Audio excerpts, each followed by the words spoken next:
El día de hoy hablaremos sobre la película Belleza Americana, que tiene como objetivo exponer aspectos psicopatológicos de la película, a partir de las motivaciones e ideales contextuales de la época y país en la que son desenvueltos los personajes, desde la teoría del psicoanálisis freudiano clásico y de los criterios diagnósticos de Otto Kempf. Se establecerán los principales antecedentes, características e hipótesis sobre el funcionamiento psíquico, en particular de Caroline. Hipótesis diagnóstica estructural para el personaje. En base a los criterios diagnósticos del Otto Kempf. En general, la estructura neurótica suele caracterizarse por mostrar una integración en un todo coherente de la identidad, tanto de los demás como del... Al mismo tiempo que se muestra una buena calidad en el examen de la realidad, la persona neurótica tiene un juicio y un sentido de la realidad adaptados. Es capaz de saber cuando un estímulo es intra o extra psíquico, diferenciar el yo del no yo y hacer concordar su criterio de realidad con lo aceptado socialmente. Su super yo, si bien está relativamente integrado, suele ser bastante severo. Por otro lado, en las estructuras neuróticas hay un predominio de los mecanismos de defensa superiores, como por ejemplo la represión. Así, tomando como referencia al personaje Caroline, podemos decir que tiene una estructura neurótica por las siguientes razones. Identidad del yo. A lo largo de la película podemos ver que Caroline tiene un concepto integrado de sí misma y de los demás. No se evidencia una decisión. Al contrario, tanto las concepciones buenas como malas de sí misma y de las personas están integradas de manera comprensiva. Las relaciones de Caroline con su esposo e hija, en el momento que se desarrolla la película, son bastante conflictivas. Sin embargo, esto lo explica el contexto de la película. Es un mal momento tanto para la relación de pareja como la madre e hija.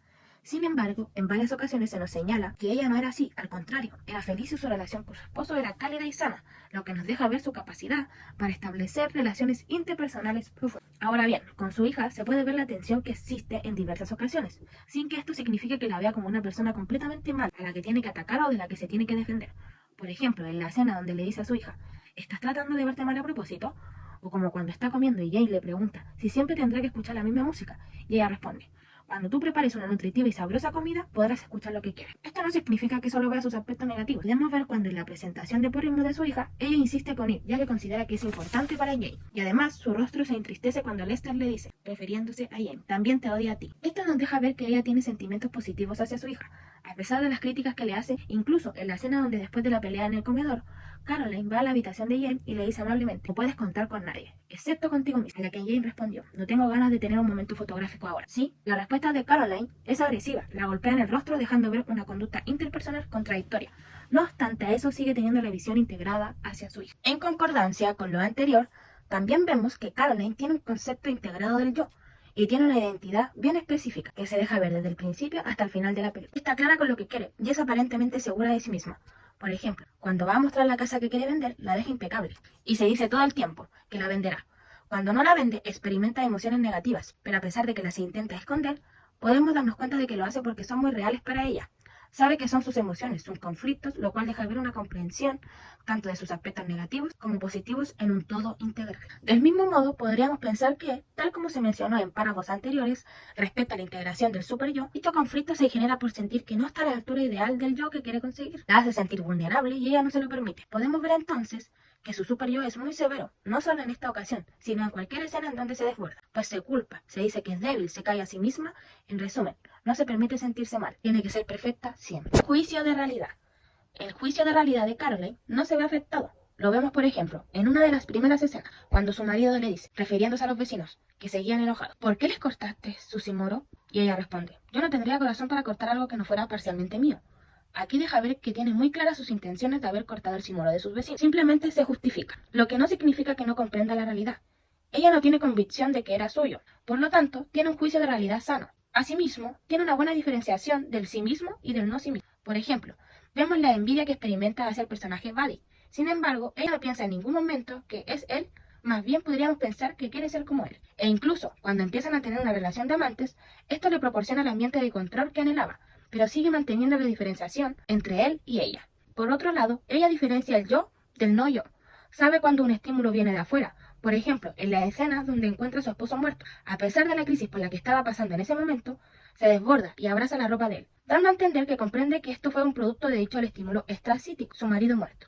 Pero en otras ocasiones, cuando hay conflicto intracítico, como cuando su esposo la descubre con Buddy y este último le dice, lo lamento, va a haber que enfriar esto un tiempo. Ella vuelve a golpearse y decirse a sí misma, ya para, dejando ver el conflicto intracítico que tiene en este momento por la por la inminente pérdida de control que percibe y por sentirse vulnerable nuevamente al permitirse llorar. A pesar de todo lo anterior, Caroline sigue manteniendo los criterios de realidad que son aceptados socialmente. En la misma escena le dice a Buddy que entiende su decisión y se aguanta para llorar hasta que él se baja del auto. Solo ahí se desborda y grita. Lo mismo sucede el día que mostró la casa. No fue hasta que todos se fueron y cerró las cortinas y empezó a llorar. Mecanismos de defensa. Conectado a lo anterior, podemos ver entonces que el mecanismo de defensa que prevalece en Caroline es la represión. Se distingue por ser una mujer controladora y perfeccionista. Controlaba con una exigencia exagerada a su marido, a su hija, su entorno y a ella misma. Además de demostrar una ansia de perfección consigo y con los demás, lo cual nos invita a pensar que esa es su manera de reprimir los conflictos intrapsíquicos que la perturban. Pues, del mismo modo en que la vemos perfecta, también la vemos destruida cuando siente que pierde el control. Asimismo, podemos ver, por un lado, regulaciones de la autoestima mediante sentimientos de culpa, cuando se obliga a estar bien diciendo que no puede ser débil. Y por otro lado, vaivenes depresivos del humor, cuando siente que pierde el control. Lo que deja ver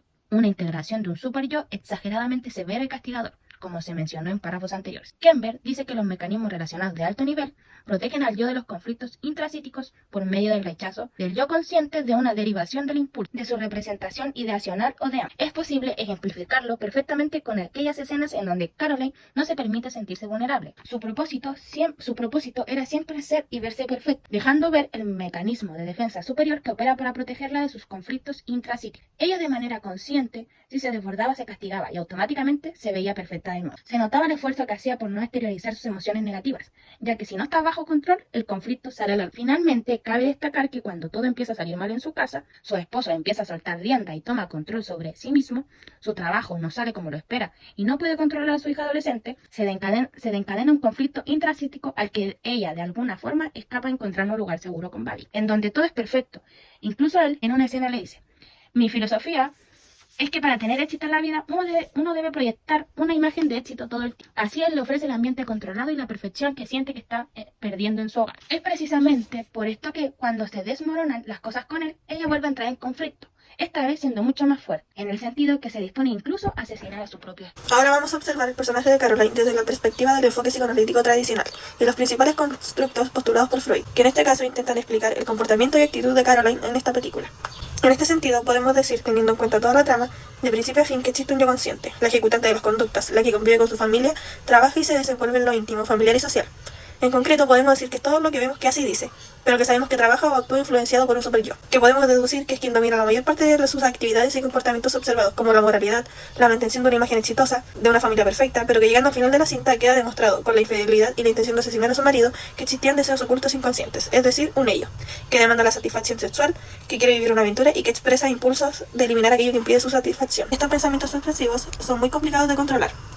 No pueden hacer nada para variarlos, sino sustituir una compulsión o idea absurda por otra. Desplazarla, pero no suprimirla, lo que conlleva a ir trasladando sus impulsos obsesivos a distintas áreas de su vida.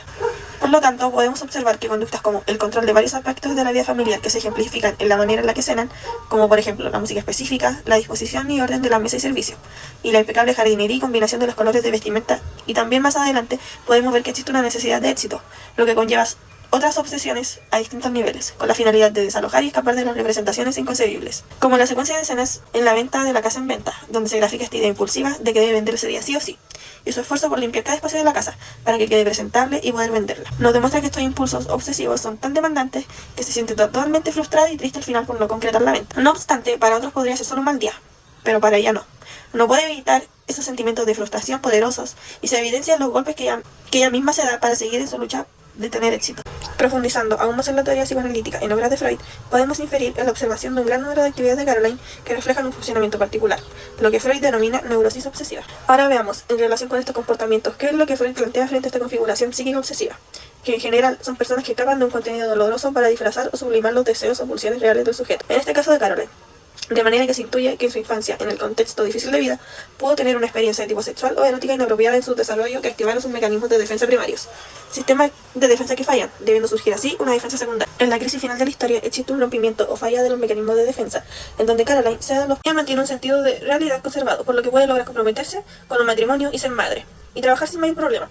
Para eso ha tenido que integrar mecanismos de defensa y así logra convivir con todas las relaciones objetales negativas y sacarlas de su conciencia, lo que señalaríamos como lo neurótico en sí, perdiendo conocimiento de todo lo que le genera dolor, lo que encausa la realización de patrones y comportamientos parecidos a habituales, con una personalidad rígida, donde Caroline repite situaciones sin saber muy bien por qué, pero que no puede evitar. Lo vemos en las escenas cuando está en su jardín, las comidas con sus familias, el no poder tener intimidad con su esposo, porque se puede ensuciar el sillón.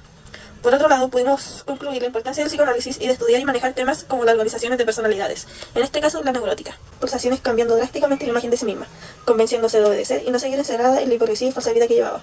Ahora concretando y desplazando todo su deseo en su colega exitoso, por lo que ahora la obsesión se vuelve incontrolable. Y tras la ruptura de Caroline y Buddy, por el encuentro en el local donde trabajaba su esposo, ideó una forma para eliminarlo y conseguir recuperar la relación que tenía, ya que se imaginaba que podría lograr la vida exitosa que siempre quiso, y por la que estaba completamente obsesionada. En conclusión, queda demostrado que a pesar de que Caroline ha llevado una vida donde es capaz de reconocer en sí misma sus defectos y darle mucha importancia a cada uno de ellos, pero al mismo tiempo no se olvida de todos los aspectos positivos, logrando así tener una concepción más cercana a la realidad, y esto es lo que finalmente le permite poder vincularse con otros de una manera más estable.